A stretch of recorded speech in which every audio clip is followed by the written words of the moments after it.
last press conference of the day. I don't want to say saving the best for last, but... All right, Australia, come on up here, join me up on the podium. Good day, Mike.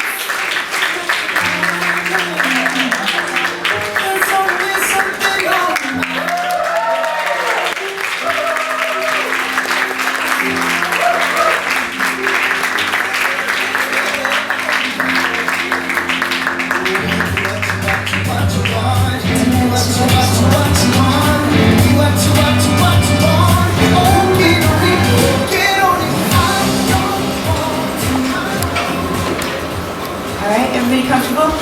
Okay, we talked a little bit about how you surfed down the river at Salzburg last time, so I'm going to skip that this time around. So I just saw that. Yeah. Just before coming on here, they just played us. It's very charming, isn't it? Yeah.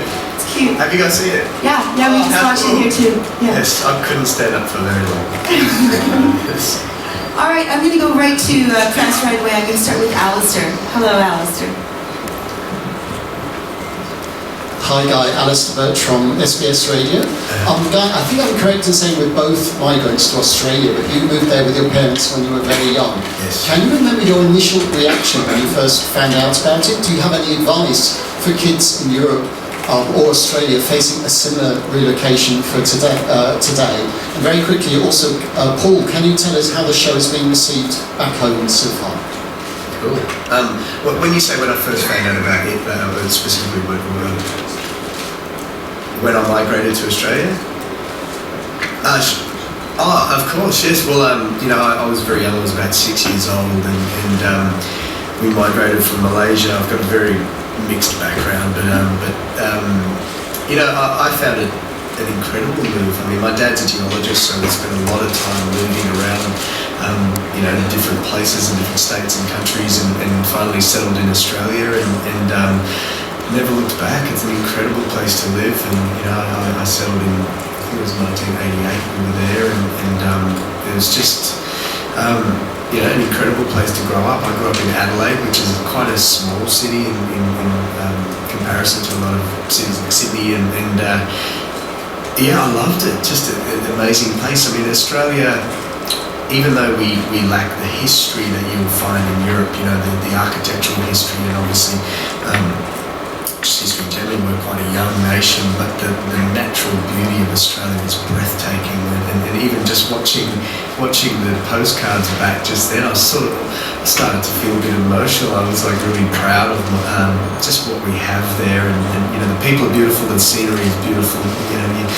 Where I live is a suburb in the eastern suburbs in Sydney, and you've got the beach. I've got the beach literally a stone's throw away. I'm 15 minutes drive to the centre of the city in Sydney, and 10-15 minutes drive to the airport, which is handy with all the travel I do. But there's not a lot of places in the world where you have so close access to such beauty and also practicality, so it's great.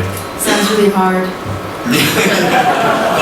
Can I just quickly address Alistair's question about the response to last night's show was incredible in Australia. There is an enormous momentum of interest for Eurovision.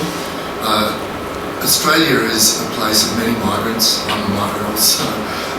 There is an incredibly strong European presence there, and it's really important that you understand that from our perspective, that's something that was very important to us, that there was that connection in the show. I have to say for my own part that watching the show last night and the diversity that it showed, the wonderful Finnish performers, the Serbian performers, the Romanian story, they're really great stories of diversity and kindness, and to be part of a show that has such generosity and spirit. For us, it's the greatest entertainment show in the world, and we are so delighted to be part of it. Well, we're delighted to have you, that's for sure. I watched it on TV last night. I went home and watched it extra special because I wanted to see what it looked like on TV, and it looked amazing. It really did. I mean, I don't know. That's perhaps I can't be objective, but I really thought it looked amazing. Oh, it did. Okay. Yes, I'm going to take a question from David. Hello. Hello, it's David Alexander from the Star Observer. It's been a while since I last saw you at the Opera House. Yes. I won't ask you about what idling is. It's known that you're not too well. You're a little bit under the weather. Are you concerned that that has impeded your being able to rehearse at 100%? Yeah, I mean, I just pace myself during rehearsals, you know. I think sometimes as a performer it's very hard to suppress, I guess yourself a little bit. As a performer, if there's even two people watching, you want to do a great job, because you don't want those two people to think, oh yeah, that's going to be okay on the night. Even if I know that on the night I'm going to give an extra 30 or 40%. I guess I just hate making excuses. So that's why I'm sick, but sometimes I sing better when I'm sick.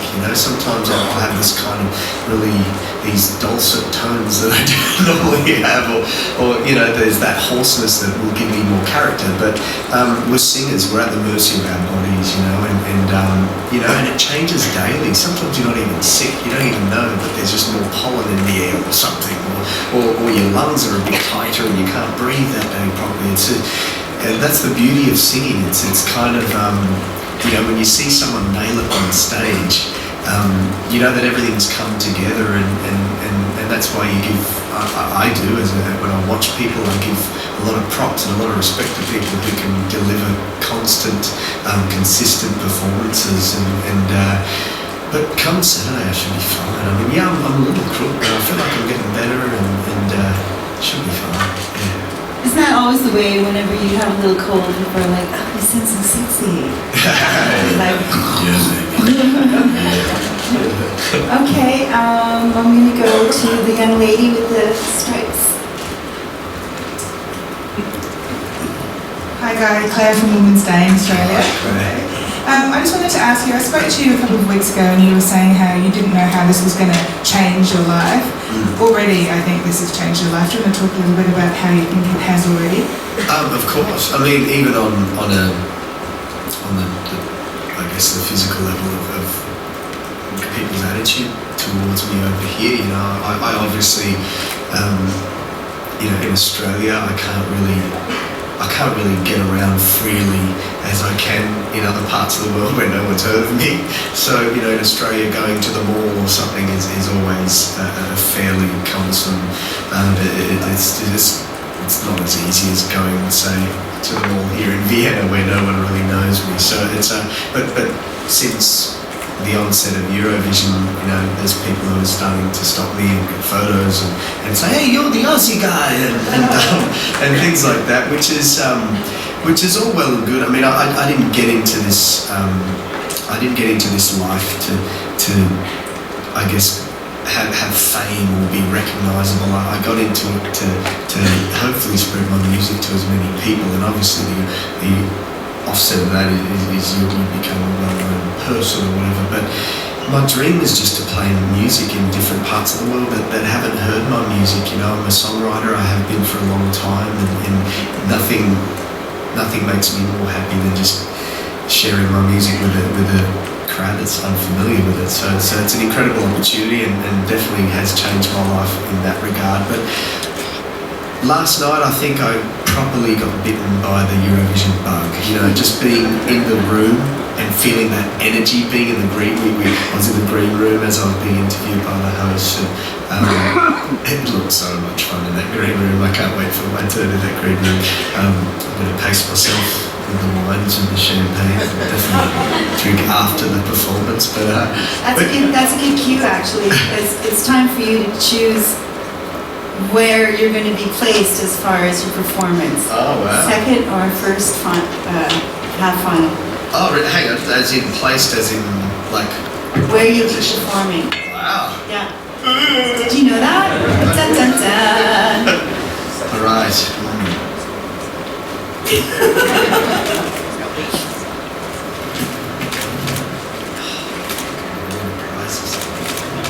No.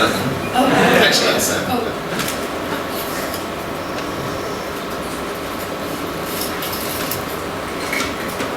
First half.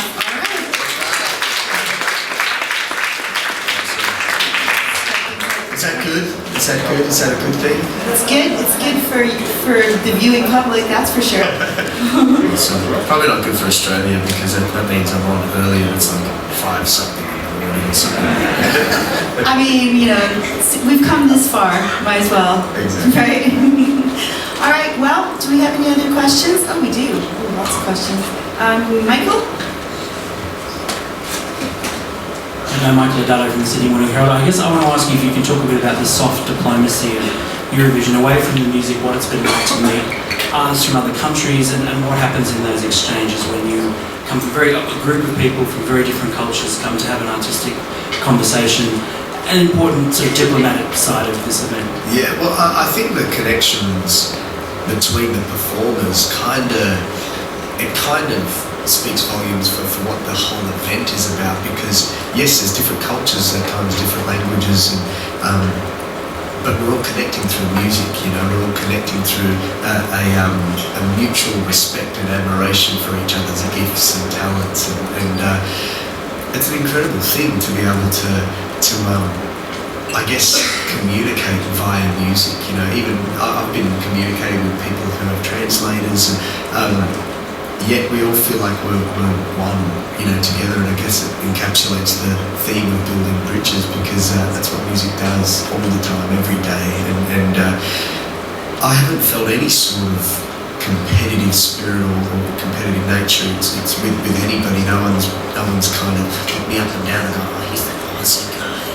You know, it's kind of like been just really welcoming and really. I don't know, like when I was waiting in the green room yesterday, people coming to get photos, I was going to get photos with them, you know, with Paulina, with Loic and all the guys, and it was just, it's a great community behind the scenes, you know. There's a really great vibe and a great community, which is what I've probably enjoyed the most, just kind of, last night was my favourite thing, just being, you know, I went up to Greece and she, you know, she killed it too, amazing. Last night, amazing. Okay, well, in the spirit of familiarity, I'd like to say I feel like an honorary Sheila. Oh yeah, that's good. Very good. Sheila is what we for a long time in Australia will call a lady. Oh, she's a good Sheila. Good Sheila. Right. All right, I'm going to ask you to go down to the photo wall and get some pictures taken, if that's right. Thank you, Australia.